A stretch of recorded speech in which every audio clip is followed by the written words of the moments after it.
Hello guys, welcome to a new recipe video. তো দেখো এখানে দুটো সস নিয়ে নিয়েছি, চিলি সস, সয়া সস, কাঁচা লঙ্কা, পেঁয়াজ, লেবু, তারপরে বরবটি, এখানে জিরে গুঁড়ো, জিরে ধনে গুঁড়ো, চিলি ফ্লেক্স, টমেটো সস, আর এখানে সিমুই নিয়ে নেওয়া হয়েছে। আর ওখানে ময়দাটা মেখে রাখা ছিল আগে থেকেই রেডি করে। তো এবার এখানে কড়াই তেল দিয়ে দিয়েছি আর পেঁয়াজ দিয়ে হয়েছে। এবার বরবটিগুলো এবার দিয়ে দেব। দেখো এখানে বরবটিগুলো কড়াই দিয়ে দেওয়া হয়েছে। এটা ভালোভাবে ভেজে নিতে হবে। এর মধ্যে হলুদ দিয়ে দিচ্ছি।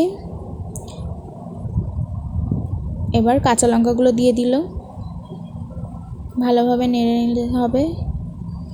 এবার অল্প বিট লবণ আর অল্প এমনি লবণ দিয়ে দেবে।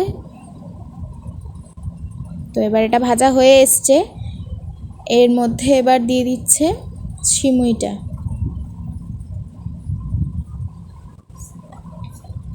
সিমুইটা সিদ্ধ করা ছিল, সিদ্ধ করা হয়েছে ওটাকে। তো এবার এর মধ্যে জিরে ধনে গুঁড়ো আর দিয়ে দেওয়া হয়েছে চিলি ফ্লেক্স আর সয়া সস, চিলি সস দিয়ে দেওয়া হয়েছে এর মধ্যে। এবার এটাকে ভালোভাবে মিক্সড করে নিতে হবে।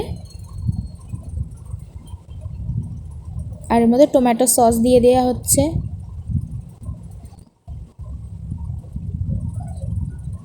এটা ভালোভাবে একটু ভেজে নেওয়া হচ্ছে।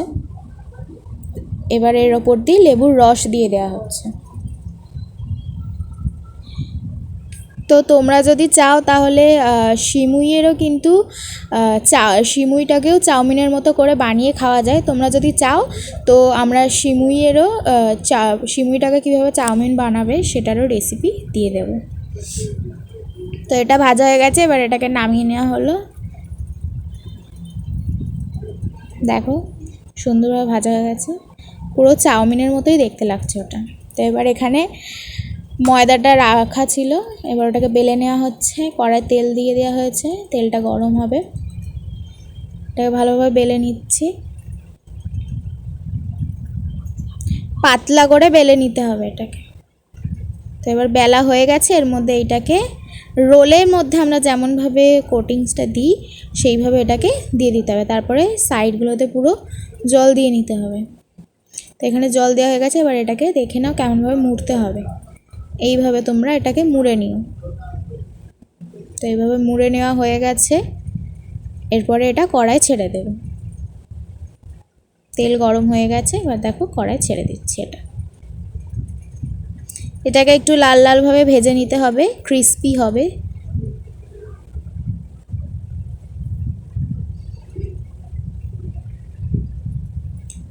মিডিয়াম ফ্লেমে ভেজে নিতে হবে। দেখো এখানে এটা ভাজা হয়ে গেছে, পুরো ক্রিস্পি হয়েছে রোলটা, লাল লাল এরকম ক্রিস্পি রোলটা হবে।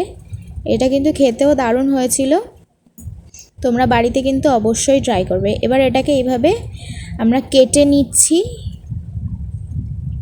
3টে ভাগ করে কেটে নেব। তোমাদের রোলটা মানে যতটা সাইজ হবে সেই সাইজ হিসাবে কেটে নেবে। আমরা এরকম ছিল তাই 3টে সাইজ করেছি।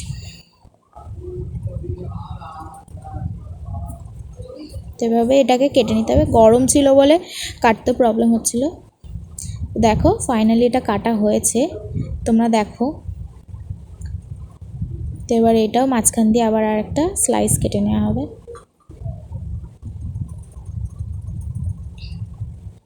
তোমরা কিন্তু বাড়িতে অবশ্যই বানাবে, স্ন্যাক্সে বানাবে, বানিয়ে খেয়ে অবশ্যই জানাবে। এটা কিন্তু বলতে পারো একটা ভেজিটেবল ক্রিস্পি রোল, তাও আবার সিমুই দিয়ে হয়েছে। কিন্তু খেয়ে অবশ্যই ট্রাই করবে। দেখো এটা রেডি হয়ে গেছে আমার রোল, ক্রিস্পি রোল। তোমরা অবশ্যই বাড়িতে বানিয়ে খেও আর জানিও যে কেমন হয়েছে। তো লাইক, শেয়ার, কমেন্ট করো। টাটা।